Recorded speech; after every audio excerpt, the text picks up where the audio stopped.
Welcome to this episode of the Women and Money Cafe podcast. Now, today on the sofa with me, I've got Jennifer. Jennifer, how you doing? Hello. I'm all right, thanks. How are you? All right. Yeah, I'm good. And with Jennifer and I in the cafe on our own this week, we brought in a guest. So we've got the wonderful Beck Harrison with us. And how are you today, Beck?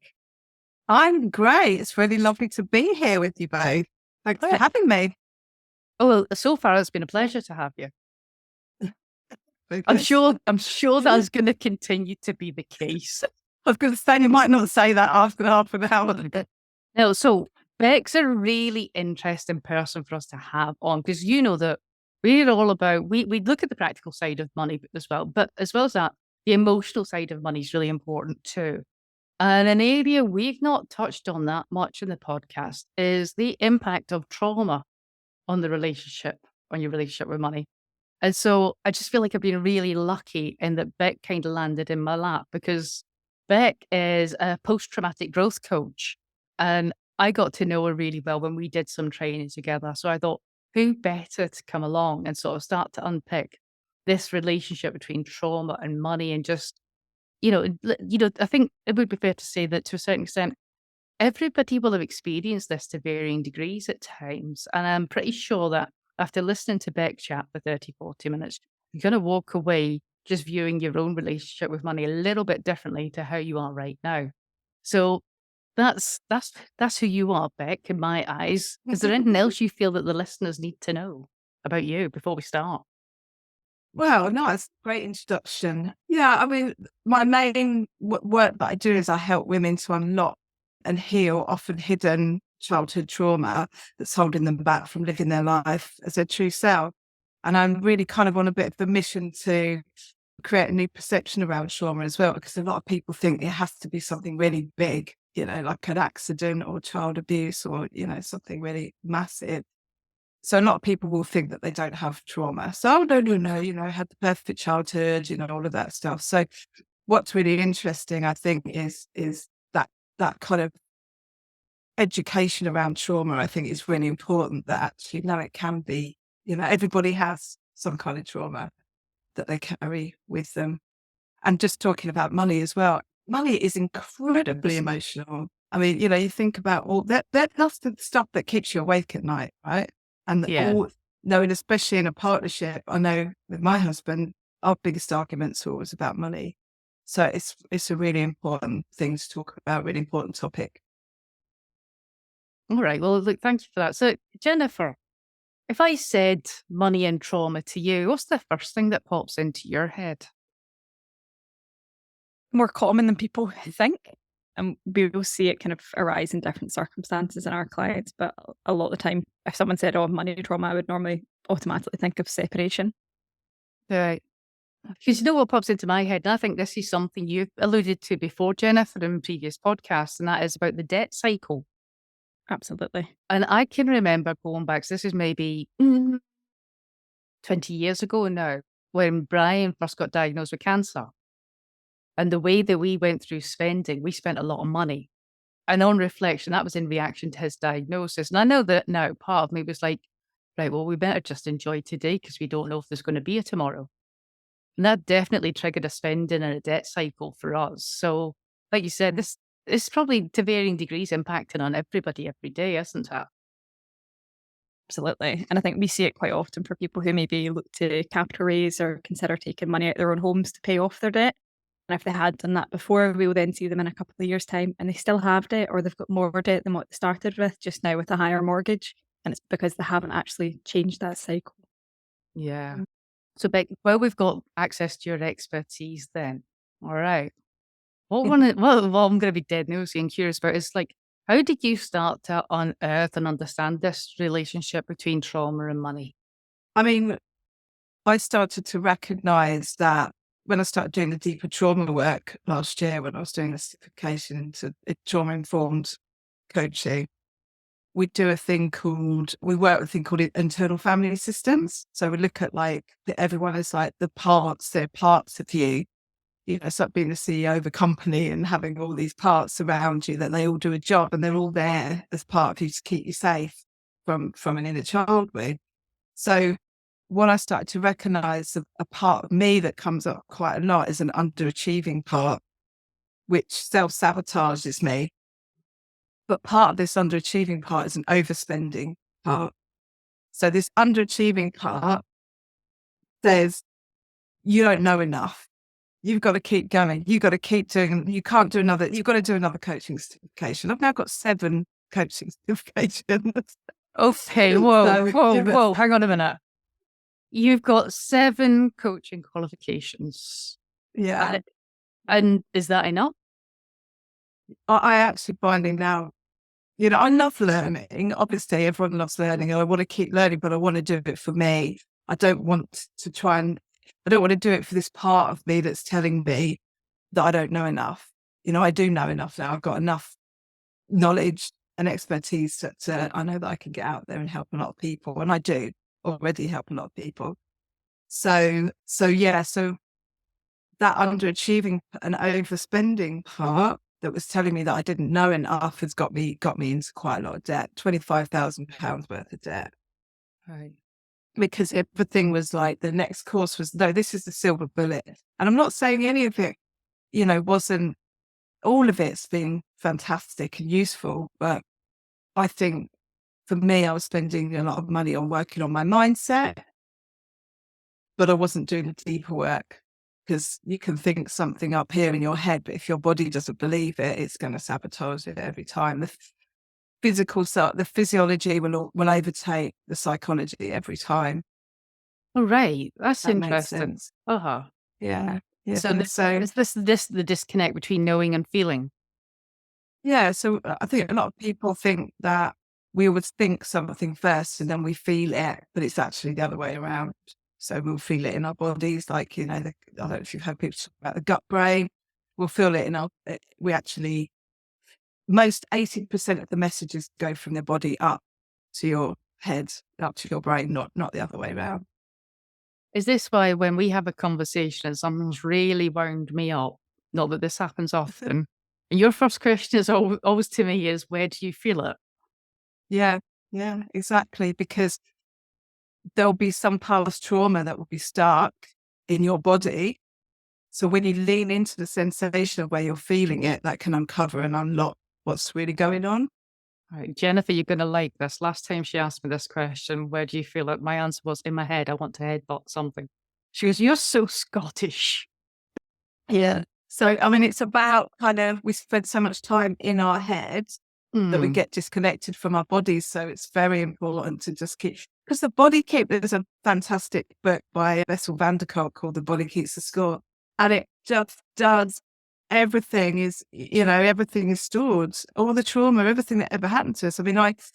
Just to kind of digress for a second, I was hit by a car when I was 15 and I spent nearly a year in hospital and had over 50 operations. And doing the work that I've done over the last year, and I do Brainspotting as well. And what I realised, what I've learned through doing this work is that I was unconscious, obviously, of the general anaesthetic for 50 odd operations, that my body will remember every single part of that. So I've got a lot of work to do.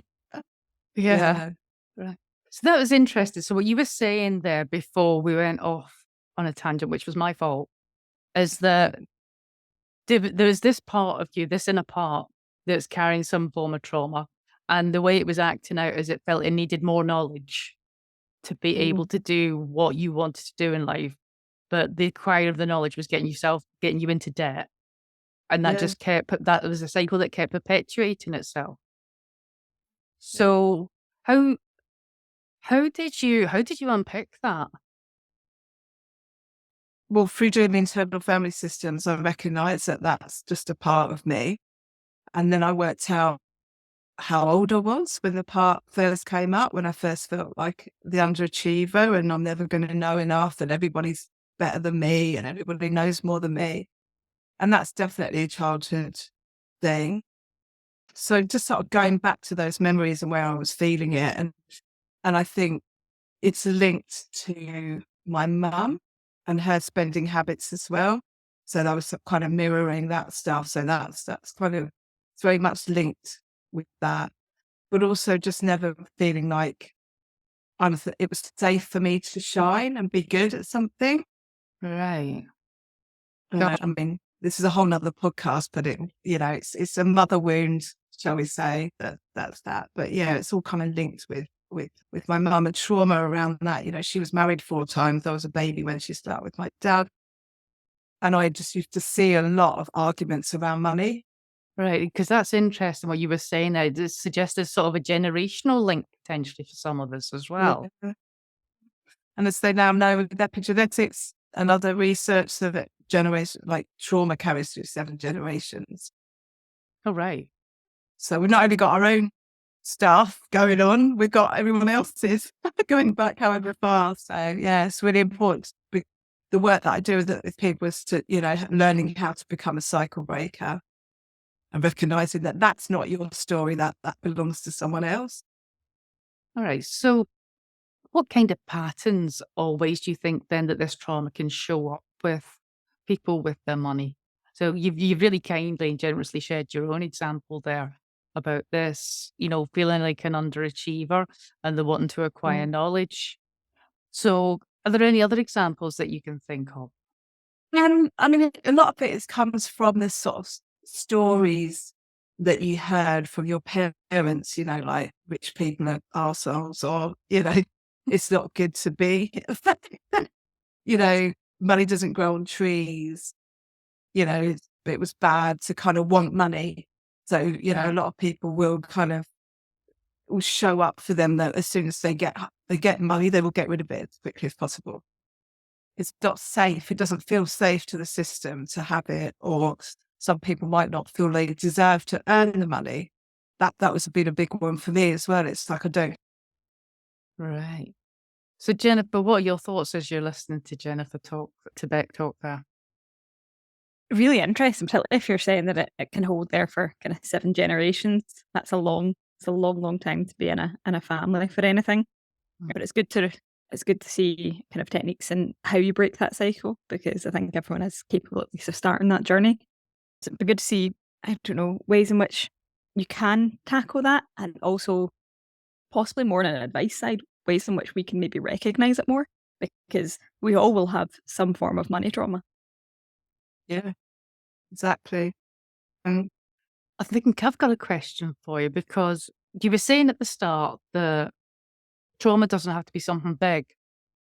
But like all the examples we've used so far are quite big. So like, so we've got a cancer diagnosis, we've got 50 operations, we've got, your family life. So these are all quite big events. What are maybe some of the smaller trauma events that could have an impact on our money? Because I'm going to guess it was really easy for me looking back, and not that long after looking back, spotting that, diagnosis with cancer, spending habits changed. That's not a big leap to make, that one. But I'm going to guess when it's smaller events, it's harder to make the connection. I mean, you can't make the connection. You can't have the awareness to change it, can you? no. So you're thinking like maybe things that happen in childhood, or But just anything that isn't like earth-shattering. Oh yeah, that's a really traumatic event. yeah. I guess things in a childhood could be things like losing money and getting in trouble for losing money. Ah, That could be quite traumatic, couldn't it? And that would take a lot of work to uncover that, because it wouldn't be necessarily something that you'd know. well, you just made me remember something. There's one of my good friends, and when I first started training as a financial coach, she used to let me practice on her. So, and I know that when you play the game of what's your earliest memory of money, she'll tell you the story about money that she found hidden in a wall, and that she took it home and gave it to her grandparents. And I think it was a substantial amount of money, and they just took it off her. Ah, And that, so well, we're not going to call that like a big traumatic event, but is that what you mean? These small events that happen that can leave us with a yeah. message? Yeah, because they'll kind of inform you. I mean, especially when you're a child, if something happens, because that's like, oh, that's when you're learning about money and all of this stuff. So, and I guess other things like if you're a parent, had a business, and the business, they end up bankrupt, or or they were just kind of never, it was feast or famine, all these kind of stories where people just kind of mirror what's happened for them, what's happened in their life. And they say, oh, and then they start to notice the patterns. I guess Jennifer was saying, what can you start to do to notice? I think it's kind of even just noticing, how does money make you feel in your body when you think about money or think about lack of it? Where are you feeling it in your body? What, like leaning into those feelings and thinking like, why, just noticing how you're feeling about it, but also just recognizing if there are any patterns, because most people just won't even recognize that there's a money pattern. All right, can we rewind for a second here, actually? Okay, so you've used this phrase a few times, where do you feel it in your body? I'm quite attuned to mine because I'm wanting to headbutt things, apparently. There's some people, no, years of therapy and being the coach helps me with that. But some people, you're going to ask them, where do you feel that in your body? And they're going to look at you blankly going, what? Mm-hmm. You're asking me about a thing, and I can tell you what I think about it, and I can tell you how it made me feel, but what do you mean, where is it in my body?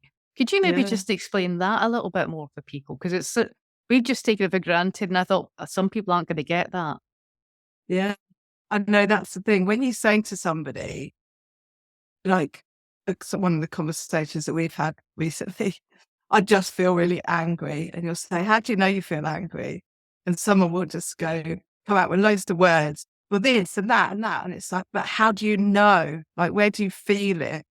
Because you become really dissociated. Like I was saying before, you spend a lot of time in your head and not actually recognizing what's going on in the body. So that it's to be asking someone the sensations, because there will be a sensation associated with how you're thinking, what you're thinking. And once you start to notice those, then it's a real game changer. Right. So have you got any hints or tips for, so let's imagine that one of our listeners is sitting there and they've been listening to us talk and they're like, oh no, actually, I remember something happening with money when I was little, and that might be it. And if Beck was here, she'd be asking me, where do I feel it in my body? And I'm going, I haven't got a bloody clue what you're on about. Are there some little prompts we could give this imaginary listener? Like, would you suggest a body scan or something? Any prompts to help them identify, right, what is it? When she says, where do you feel it? And I'm like, I don't know. Can we give them some tips? Okay, so what you could do is you could sit and you can feel your feet on the ground. So you can feel really grounded. Just give yourself a moment, make sure you've got nothing distracting you. Maybe just rest your hands on your lap. And then just maybe close your eyes for a few seconds, take some deep breaths. Notice your breathing. And then just start to think about the thing that you were thinking about and feeling, and just like scan your body and see if anything's coming up. It's kind of really getting you out of your head and into your body. So would it be like, so I just did that for a wee second there to join in. I don't know what I was thinking about, right? But I can tell you where I was feeling it. So maybe like I felt a tightness around my body. Or it would be like, earlier we were having a conversation. I was like, it's in my hands, because apparently I wanted to punch something as well. I was a bit annoyed earlier, folks. So is it noticing just little subtle differences like that? Yeah, I mean, it's very, very subtle. I also did a practice called Brainspotting, and that works on eye position. You can start to look from side to side when you're thinking about something you've got an activation, you're feeling like there's an activation, you might be anxious about something. And then you can look at a spot, and you can, I don't know if you ever noticed, sometimes you might just stare into space. Oh, I can do that. That's called, yeah, definitely. And that's called gaze spotting. And then you just sort of think, oh, do I feel activated or do I feel relaxed when I look at that spot? And then you can kind of process trauma like that as well, just by kind of, because there'll be, your optic nerve goes into the limbic system part of your brain, which is your emotional brain, which will then connect with the trauma that's stored in the body. So that's a way of releasing trauma. It's a bit like EMDR. I don't know if you guys know about that, but it's the kind of sort of less protocoled way, and it's kind of becoming much more popular to do brain spotting. So brain spotting. So is it trying to create that sensation that you have when you're just staring off into the distance? Well, you kind of, I mean, when you're staring off into distance at something, what is it you're thinking about? Me. Then you can start to go, is there a reason why I'm staring at that spot? What is it bringing up? What memory is it bringing up? What is it? My body, your nervous system is telling you that there's something that it wants you to look at. Oh, so is this, do you know what it sounds like to me? It sounds like a sneaky back door into the consciousness. Yeah, But like all that. Yeah, that might all use that that. messy stuff that you can't quite understand, but you know is messing with your life and your money somehow, but you can't quite see it looking at it straight on. Could you just get confused with all the messages? I mean, a lot of the things that our brain tells us are really unhelpful. Oh, yeah. What are the things that our mind Most tells us definitely. are they're not who we are as our true self. That's just mind monkeys and, all the other crap that's going on, and people, something else that somebody said, and, things will resonate, and then sometimes it's just there to confuse you, isn't it? But, when you really start, like I said, 80% of the messages come bottom up from the body up to the mind. So by the time it gets to your neocortex, it's a tiny amount of information. It can't cope with all the information that's coming up from the body. And that's where the mental health problems come from, and also the stored trauma in the body. That's where disease and illness, they think maybe even up to about 90% of disease and illness comes from stored trapped trauma in the body. Things Wow. like autoimmune diseases like fibromyalgia, like they don't even know. There's no medical reason for that. IBS, all kinds of, the body, like I said, the physiology will take over every time over the psychology. That's really powerful, isn't it? I mean, I once had, I think I've told you this story before, when I committed to doing a live on Facebook every day, and I woke up the next morning with mumps. Like my face was like swollen out here. And it was like, right, well, I really wanted to do that, but my body had a different idea. And I don't know if that's ever happened to you, because I've started to notice it in people more and more. Now I know that stuff happens. Well, this is interesting because I have a history of back problems, but I'm reaching for something wooden because for the last 18 months, 2 years, I've had no back problems. Trying to figure out what I've changed in the last 2 years, but it's probably something in there. But I suspect back problems are something, aren't they? That's You've the thing. released something because you've been doing some work, haven't you? So Yeah. This is absolutely fascinating. Jennifer, have you got any questions for our expert? Well, we've got her. Probably, you know how you're talking about where you feel money or whenever you're discussing it.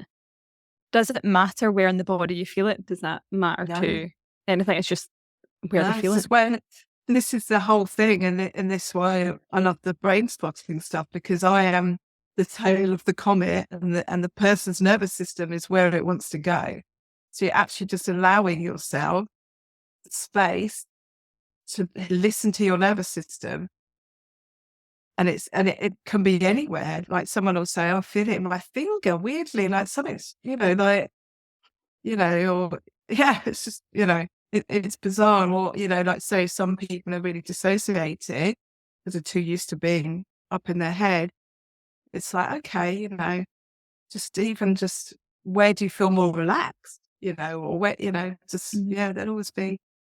So yeah, I don't know. And that could be a clue when you think, where am I feeling this activation when I think about money? It could be a clue to opening up. Don't have to understand it. It's just the body knows. The body knows where it wants to look. I think, do you know what I think is really important about what you're saying there is, let's be honest, okay? Everybody has bad money habits. There isn't one of us that doesn't. I have them. Pretty sure you've got them, Jennifer. Yeah. Absolutely.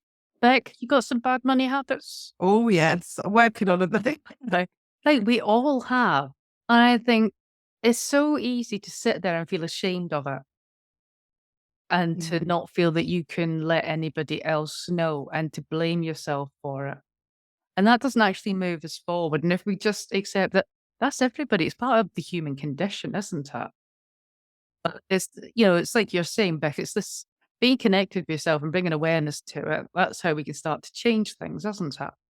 Yeah. And a big part of what I do with my clients is releasing shame around how you're feeling, because it's not, the autonomic nervous system is autonomic. Like, it is not within your control how you feel. All right. Have you got any tips on how we release shame then? Right. I think the listeners would kill me if I didn't ask that. Well, Asking on behalf of a friend. Just to recognize that it's not, there is no shame. Have compassion. You can have compassion for yourself and learning all about the nervous system and, how that works and how disconnected you can become through traumatic experiences. So yeah, it's just recognizing that, it's about you can say, I guess I got myself into a lot of debt because of me, and I felt a lot of shame around that. But now I'm like, I now understand I've got these parts that are protecting me from not being good enough. That's how I've managed to do it. And it's almost like, oh, do you know what? It's okay. Like, nothing really bad is going to happen. I can manage this and do this. So it's even just, just getting honest with yourself about what your bad money habits are. And if they're that bad, are they that bad? Or, is there something that you want to change? Maybe that's not, what one habit to someone is, not bad to someone. It might be bad to you, but it's not someone else. So it's a kind of like, it's just sort of, just feeling where you're feeling that shame and recognizing that that's, that might be keeping you stuck. The other word that jumped out for me there most was compassion. Mm. And it's like, how often do we talk to ourselves badly the way that we would never speak to a friend that was experiencing the same thing as us? With the friend, we would bring nothing but compassion, love, and support. But if it's ourselves, we've got that voice in your head. Mine quite often tells me what an idiot I am. Regularly. Yeah. And it's the way I talk to myself. I'm never talking to a friend in the same situation the same way. And I think it's just that practice of bringing a little bit of compassion to yourself. I think there's definitely room for that.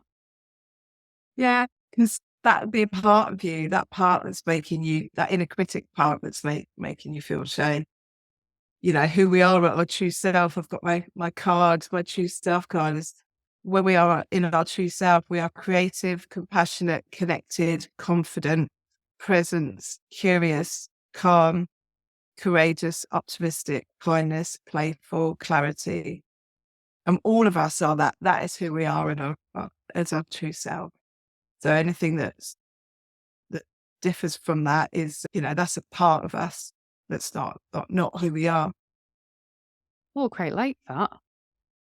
So anything that isn't those things is a part, and it's not really who we are. No. So there'll always be, those things that keep you feeling shame or judgment or keep you small. Right. The parts of us that, sorry. I think that's really powerful. So this is who your true self is. Would you just read that list again for us? This is who, right, folks, this is who we all really are. And anything that isn't on this list isn't truly us. That's it, folks. Creative, compassionate, connected, confident, present, curious, calm, courageous, optimistic, kind, playful, and clarity, which just, go with that, but it's sort of someone with clarity. We're clear. Right. So if you're sitting there and money's making you feel something that is on that list, it's not part of your true self, and it's a part, and the part's probably there trying to protect you in some way. It's trying to protect that child that lost its pocket money and the feeling of shame around that. feeling not good enough, feeling unlovable, the parts come up to protect you from not feeling that. Oh, wow. All right. Yeah, so I mean, the spending part is like, it's distracting me from feeling not good enough. It's like, oh, if I spend this money, then maybe I'll feel better. All right. Jennifer, you look like you were going to ask something a minute ago. How do you overcome the physiology? So I know you're saying that it will always kind of overtake what your head's thinking, but have you got anything that you can do that, so that, for instance, if you were doing the lives that you then go next time round, like, let's not get mumps, how else can I possibly overcome this? Yeah. Well, what I do with the work on the IF internal family systems is that we can talk, we can have a conversation with that part, and we can say, you know, why are you here? Like, what's, you know, what are you protecting me from? And let it, and like, welcome it. Don't try and push it away, and let it know that you don't really need it to protect you anymore. I mean, you know, obviously all this takes time and practice. And I guess that overcoming the actual physiology is just to get more in tune with your body and keep checking in with yourself about where you feel everything. Just make it a practice. So just start noticing what's going on, and start noticing, tracking when you go into fight. Like, what is it triggered? What triggers you to go into shutdown? Yeah, it's a lot of different kind of bits of what I do that I brought in to talk about it. But yeah, it's you know, recognizing that there's a part there, and actually being able to have a conversation with it, and kind of sit it down next to you, even kind of just getting an object and pretend that's the part. Like, you know, the mumps part for me, and I seem to get these bizarre injuries, and I know I've got like a pain part, like Julie was saying about her bad back. That's a pain part that comes up, that's letting you know that there's something there that you need to look at. Does that answer your question? It does, yeah. Well, that's really interesting. Do you know what? It's reminded me of something, and I just want to check with you, Beck, if I've done absolutely the wrong thing in this situation then, based on what you've just said. I can remember going back a good few years ago, the first time a client ever entrusted me with a sizable amount of money. So it was £1 million. And I left the meeting, and I think most advisors would be quite happy that a client had given them £1 million to manage. I left the meeting and I felt terrified. I was shaking, and I took no pleasure or enjoyment at all. Just the weight of responsibility made me feel sick. And all in the drive home, I'm just saying to myself, you idiot, what is wrong with you? Why are you? So I'm just berating the part. So part's popped up and is making me shake. And I'm berating myself for being stupid, because this is a win. Why are you feeling so bad? So what I should have done was sort of engage with it. Oh, look, you're feeling nervous and anxious about this. Yeah? Is that what I should have done? Yeah. But that takes practice, doesn't it? Because obviously, like that's the biggest amount of money that you've ever been responsible for, somebody else's money. So of course you're going to feel nervous. But I guess you recognize that, you know, this is obvious that you're going to, you know, you don't try and push that feeling away and call yourself an idiot for it. It's just go, well, obviously, this is, you know, this is next level stuff. I think more as well as I was comparing myself to how I thought other people would behave in that situation. And the truth is, I don't know how other people would behave in that situation. So I think they would behave. That's not the same, is it? Yeah. No. And that's on, you know, previous experience about how people have behaved. Yeah. That's the trauma that we carry, isn't it? It's our perception of other people's behaviors and events that have happened to us. That's what the trauma is. That's what we say to ourselves. That's the story that we make up. Oh, this is dead interesting. I'm loving this. I don't know about you, Jennifer, but I'm sitting here thinking, right, I can't wait for the next time something to happen for me to notice. Yes. Are you thinking the same thing? Absolutely, because I think you're just going to give it a lot more attention, and I don't know, but give it the proper attention instead of just letting it sit there and actually challenge it and go, why do I feel that? Because we try and push things away all the time, especially if it's not a nice feeling. We're like, oh, I don't want to think about that. You know, when you get that, cringy, like, oh, I can't believe I did that. And actually what we should be doing is going, right, let's bring it in. let's have a real look at this and just move through the emotion of it. Oh, I've got a smile on my face because I've just thought of when I get to practice this. I will report back in with how we get on. Yeah, please do. Stay tuned. So just as we start to bring things towards the end of the episode, I just wondered, Jennifer, have you got any other questions for Beck or any reflections? Just I find this all really interesting. Like even just hearing that 90% of your illness is coming from something that you're kind of holding on to. I find that incredibly interesting. And seeing if there's any way in which to kind of overcome the physiology, because I think we're all guilty or not so much that we're guilty. We all have things like that we do. And it's good to be able to recognise it. Yeah, I think it's all about awareness, isn't it? Because that's the only way that we change things is like by becoming aware of them. Yeah, I think that's a good point. The 90% and the 7 generations. Astounding. That's blown my mind as well. 7 trauma lasts 7 generations. And I think maybe the challenge I would throw out to the listeners is we get to decide which ones end with us. Right? We can start putting an end to some of the cycles. And I know that's what drives a lot of the work that I do as a financial coach and what I've done for myself is let's start being aware of this stuff and deciding what's going to end with us. So I know money and trauma, it's not exactly a bouncy uplifting subject, but I think we've done it justice here. But Beck, when we've had guests on to the podcast, sometimes at the end, we like to throw out a little random question just to find out a bit more about them. And usually, we're the ones asking the questions. So technically we have the power, but Beck has managed to flip that on us because Beck has the power. Because she's told us she's going to answer a question, but she's not told us the answer. So we've got no idea where this next bit's going. Keep your fingers crossed that it's not X-rated. So, Beck, I asked you if you had an interesting random fact. It turns out you do. Would you like to share your interesting? Yeah, I was thinking to end on something lighthearted and talking about trauma, but it got me thinking about, the past and about previous employment and stuff. And during my far from illustrious career in the music industry, I worked in the music industry for about 20 years before I had kids. I was working in Australia for a music TV station, and there was an after party after this festival. I think it was in about 2003. And some point during the night, the Oasis were headlining the festival. And at some point during the night, I actually found that somebody had fallen asleep on me, on my shoulder, and it was Noel Gallagher. So someone came over and said, "Is that Noel Gallagher asleep on your shoulder?" And I looked and went, yeah.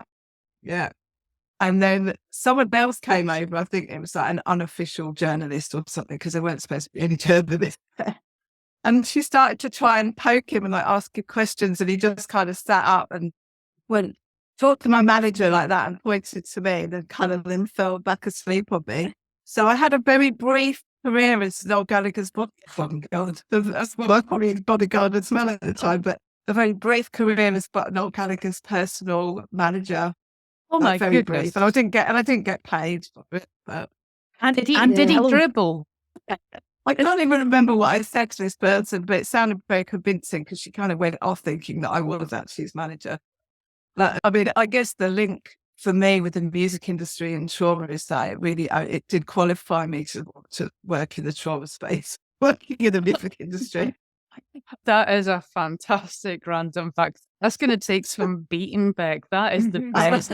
That is the best of our 80 odd episodes that we've ran so far. So the challenge is out for future guests. Beck, you've been so generous with your time and sharing your knowledge. Just want to say thank you very much. If people want to get in touch with you or to follow you, what's the best way for them to do that? I'm on Instagram, LinkedIn, Facebook, so you can message me on any of those platforms. All right, we'll put a link to all your socials in the show notes. I do know off the top of my head that you're beck.harrison.coach on Instagram. I am, yeah. Well done. All right. But look, thank you very much for joining us. Jennifer, you found that fruitful? Incredibly interesting subject. It is, isn't it? Uh-huh. Yeah.